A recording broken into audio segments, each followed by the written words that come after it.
may want to get a lifeline A for lifeline. this activity. So Okay. are you prepared? We're going to have some fun. Mom, I need a lifeline. Will you come up and help me? You. Not my other mom. You're the one. Layla, will you help her A out? little geography lesson today on Wisconsin. Oh, So it's a lesson on Wisconsin, Mom. Are you ready? Wisconsin is one of the Lesson on 50 Wisconsin? Yeah. states in the United States of America, and it has great significance to Ryan and Mom Dziadosz. So we're just delighted that she's here today. So you see there in the picture, the map, where Wisconsin is. So I'd like to now make sure everyone is aware of several VIPs that were born in the state of Wisconsin. Yes. So we can see President Ryan was, and he's the founder of Takapa Media, and he was born in Brookfield, Wisconsin.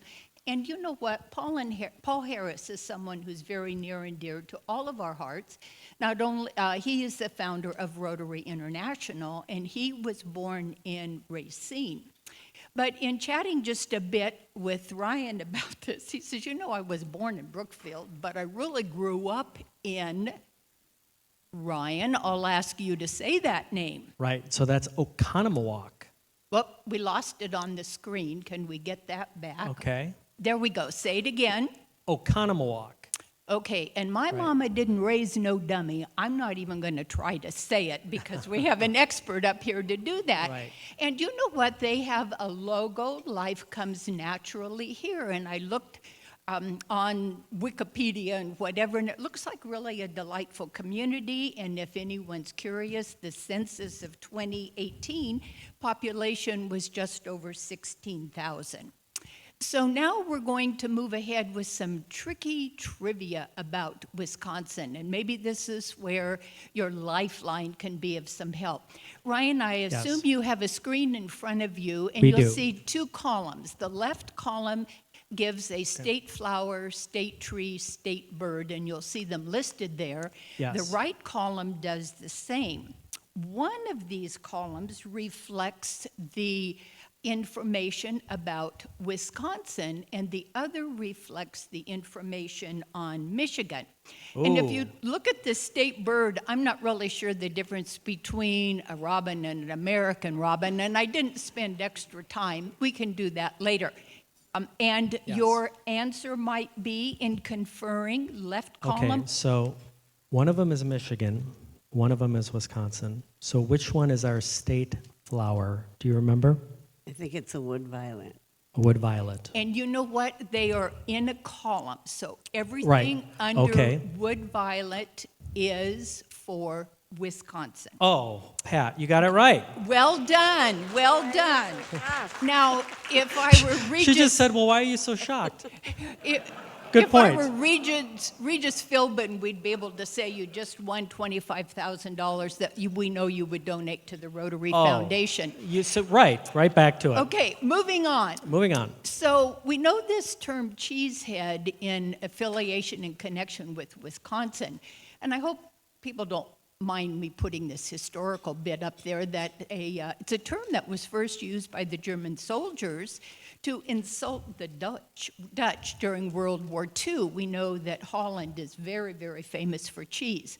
So here's the bit for Wisconsin. The cheesehead is used in a much more endearing way to describe cheese-loving Wisconsinites. I guess that's what you're called. So the first cheesehead was a couch cushion with holes burned into the foam and then painted yellow. So now we have a sense of a wedge of cheese. So here's the question. Was the cheesehead first worn at a Brewers game or a Packers game? Packers.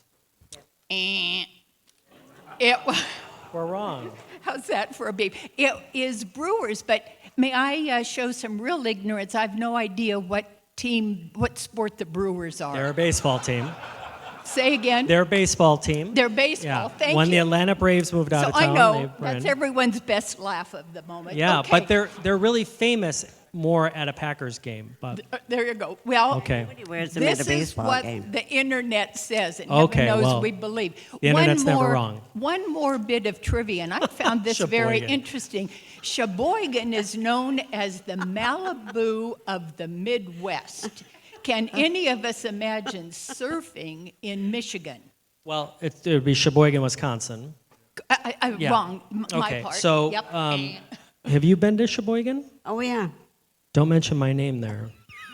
That's an old joke. I know it is. Yeah, we're okay. So was Sheboygan known as the Malibu of the Midwest, Mom? I think so. No. I'm going to say it's so ridiculous it's got to be true. Yeah, you're probably right then. Okay, so we're going to say true, Janine. Ding, ding, ding. You just went up to Oh. 50,000 because Wow. it is true. Yay, yay. Yay. And the other thing that was part of this to learn is that the peak season for this freshwater surfing is September to March. Now imagine what your weather That is is, true. and it must be wetsuit upon wetsuit. Apparently. So thank you, Lifeline. That is the end of our trivia. Yeah. My mom just said Sheboygan's been keeping Malibu of the Midwest real quiet. Yeah. Okay. Well, now We're we all know. Can we have a round of something- applause for my mom? Lifeline. Thank you, Mom. Thank you, Layla. Okay. So yes, we've had some fun.